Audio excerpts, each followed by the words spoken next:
Hello everyone, welcome back to another video. तो जैसे कि आप सब ने देख लिया होगा what this video is all about. तो आज हम बात करेंगे उन सभी इम्पोर्टेंट क्वेश्चंस और टॉपिक्स के बारे में जो हमें हमारी यूनिवर्सिटी एग्ज़ाम में देखने को मिल जाते हैं। एंड ट्रस्ट मी, अगर आपने वीडियो को एंड तक देख लिया तो आपका 70% सिलेबस ऐसे ही कवर हो जाएगा। इसमें दिए गए सारे क्वेश्चंस और टॉपिक्स ऐसे हैं जो हर साल पेपर में रिपीट होता है। तो अगर आपको अपना 70% पेपर एकदम पक्का करना है तो इन क्वेश्चंस को करके ही जाना, क्योंकि इसमें से हर साल क्वेश्चन ज़रूर बनते हैं। तो चलो वीडियो को बिना किसी देरी के स्टार्ट करते हैं। सबसे पहले हम बात करेंगे फर्स्ट चैप्टर से, जो है हमारा शरीर। शरीर से जो क्वेश्चन बन सकता है वो है डिफाइन रिलेशनशिप बिटवीन त्रिगुण, त्रिदोष एंड पंचमहाभूत। तो ये एक बहुत इंपॉर्टेंट टॉपिक है जो कि अक्सर 5 मार्क्स में देखने को मिल जाता है। इसमें हमें बेसिकली डिफाइन करना होता है कि त्रिगुण, त्रिदोष और पंचमहाभूत में क्या रिलेशनशिप होता है। फिर हम बात करते हैं त्रिदोष की। तो जो हमारा त्रिदोष चैप्टर है उसमें एक हेडिंग दे रखी है दोष धातु मल मूलम ही शरीरम। तो ये एज इट इज़ दे देते हैं हमें कि डिफाइन दोष धातु मल मूलम ही शरीरम। तो हमें इसमें ये बताना होता है कि दोष क्या होते हैं, कितने होते हैं, कैसे वर्क करते हैं, धातु कितने होते हैं, मल कितना होता है और इन सब के फंक्शंस क्या क्या होते हैं। अगर आपको ये क्वेश्चन देखने को मिलता है तो इसमें ये सारी चीज़ों को डिफाइन करना होगा। ये भी हमें 5 मार्क्स में देखने को मिल जाता है। फिर बात करते हैं कि वात दोष, पित्त दोष और कफ दोष की। तो वात दोष बहुत इंपॉर्टेंट है, पित्त दोष भी बहुत इंपॉर्टेंट है और कफ दोष भी बहुत इंपॉर्टेंट है। अगर आपका वात, पित्त, कफ दोष से कोई क्वेश्चन बनता है तो वो ज़्यादातर 10 मार्क्स में ही बनता है। उसमें आपको क्या क्या डिफ़ाइन करना होगा, उसमें सबसे पहले आपको डिफ़ाइन करना होगा निरुक्ति, फिर उसकी व्युत्पत्ति, फिर लोकेशन, प्रॉपर्टीज़, फंक्शंस, और जैसे वात दोष है उसके कितने टाइप्स हैं तो उनके टाइप्स की भी आपको लोकेशन डिफ़ाइन करनी होगी, प्रॉपर्टीज़ डिफ़ाइन करनी होंगी और स्पेसिफिक फंक्शन भी डिफ़ाइन करना होगा। एक क्वेश्चन आपका ये बन सकता है। बाकी आपको ये भी पूछ सकते हैं कि वात का क्षय और वृद्धि बताओ, पित्त की क्षय और वृद्धि बताओ या कफ की क्षय और वृद्धि बताओ। तो ये भी आपको ज़रूर करना है क्योंकि क्षय वृद्धि पे क्वेश्चन ज़रूर आता है और ये एक बहुत इंपॉर्टेंट टॉपिक है, इसलिए जाने से पहले क्षय और वृद्धि करके जाना ही जाना। बात करते हैं क्रियाकाल की। तो क्रियाकाल में जो टॉपिक सबसे ज़्यादा आता है वो है हमारा षट क्रियाकाल। षट क्रियाकाल पूरा डिफाइन करने को आ जाता है 10 मार्क्स में। आता है हमारा प्रकृति। तो प्रकृति से हमारा कुछ ऐसा क्वेश्चन बन सकता है कि डिफाइन प्रकृति, डिफाइन टाइप्स ऑफ प्रकृति, या फिर डिफरेंस बिटवीन मानस प्रकृति एंड देह प्रकृति। अगर मानस प्रकृति आता है तो आपको उसके टाइप्स और सब कुछ डिफाइन करना होगा। देह प्रकृति आती है तो उसके बारे में बता के उसके टाइप्स को भी डिफाइन करना होगा। चलो अब बात करते हैं आहार की। तो आहार में जो सबसे इम्पोर्टेंट टॉपिक है वो है हमारा आहार।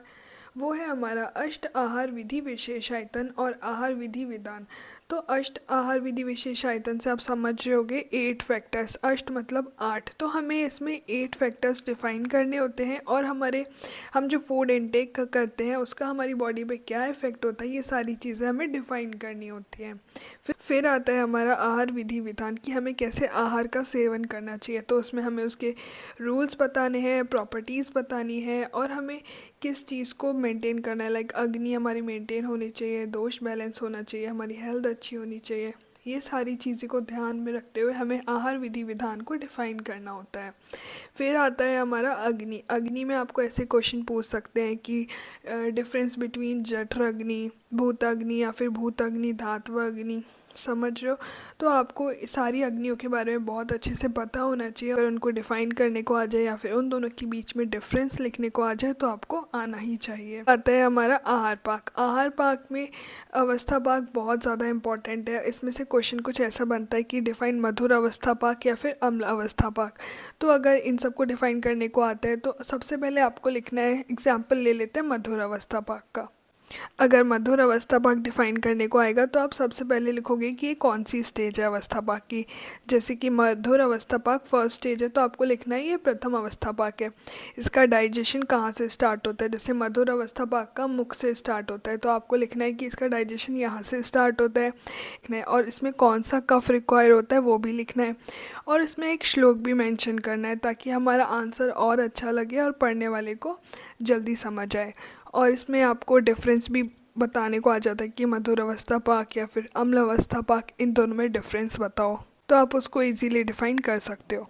फिर आता है कोष्ठ। अगर कोष्ठ आपसे पूछा जा रहा है तो आपको सबसे पहले उसकी डेफिनेशन लिखनी है, उसके टाइप्स लिखने हैं, निरुक्ति, व्युत्पत्ति, ये सारी चीज़ें डिफाइन करनी है। तो यहाँ पे हमारा पेपर 1 के लिए आयुर्वेद पोर्शन ख़त्म होता है। अब बात करते हैं मॉडर्न पार्ट की। जो सबसे पहले टॉपिक है वो है हमारा होम्योस्टेसिस। होम्योस्टेसिस में भी जो सबसे ज़्यादा इम्पॉर्टेंट टॉपिक है, जिस पे सबसे ज़्यादा क्वेश्चन बनता है, वो है हमारा नेगेटिव और पॉजिटिव फीड मैकेनिज्म। ये टॉपिक बहुत इंपॉर्टेंट है, इसको ज़रूर करके जाना, ये ज़रूर पूछा जाता है।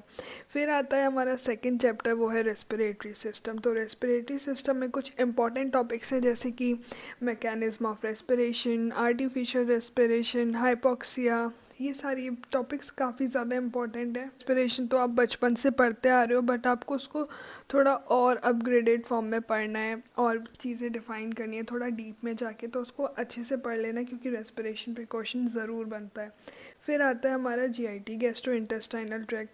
इंपॉर्टेंट टॉपिक है वो है हमारा ईएनएस। ईएनएस मतलब एंटेरिक नर्वस सिस्टम। इस पे एक शॉर्ट क्वेश्चन बन सकता है, ऑर्गन्स क्या फंक्शन करते हैं डाइजेशन में, कौन से ऑर्गन का क्या फंक्शन रहता है, क्या रोल रहता है। तो बेसिकली वो आपको लिवर भी डिफाइन करने को दे सकते हैं, स्टमक भी दे सकते हैं, इंटेस्टाइन भी दे सकते हैं और पेनक्रियास भी दे सकते हैं। तो ये सारे ऑर्गन्स आपको आने ही आने चाहिए। तो विटामिन के बारे में पता होना चाहिए, सारे विटामिन के बारे में जितने भी हैं उसको अच्छे से पढ़ के जाना।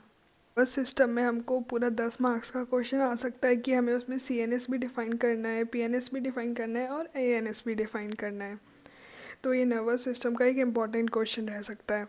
सेकंड क्वेश्चन हमारा बन सकता है पार्ट्स ऑफ ब्रेन से। तो हमें ब्रेन के सभी पार्ट्स के बारे में अच्छे से पढ़ के जाना है, उसके रोल्स पढ़ के जाने हैं, उसके फंक्शन पढ़ के जाने हैं, वो कैसे वर्क करता है, ये सभी चीज़ हमें ज़रूर याद रखनी है। फिर आता है हमारा लास्ट टॉपिक, वो है एंडोक्राइन ग्लैंड। इसमें हमें सभी हार्मोन्स के बारे में अच्छे से पढ़ना है, उसका क्लासिफिकेशन और कैरेक्टरिस्टिक, क्योंकि कोई भी हार्मोन आ सकता है, तो फिर हार्मोन बिल्कुल नहीं छोड़ना है, ये बहुत ज़्यादा इंपॉर्टेंट है। ये कुछ हमारे इम्पोर्टेंट टॉपिक्स थे जो कि आपके फाइनल एग्ज़ाम में आ सकते हैं। तो इन सारे पॉइंट्स को छोड़ के बिल्कुल भी मत जाना, इन सभी पॉइंट्स को एक बार ज़रूर देखना और प्रिपेयर करके जाना, क्योंकि अगर आपने ये सारे पॉइंट्स कवर कर लिए तो आपका 80% पेपर यहीं से बन जाएगा। For more such videos do subscribe the channel, ताकि आने वाली सारी वीडियोज़ का आपको अपडेट मिलता रहे और कोई भी इम्पोर्टेंट क्वेश्चन आपसे मिस ना हो। Thank you.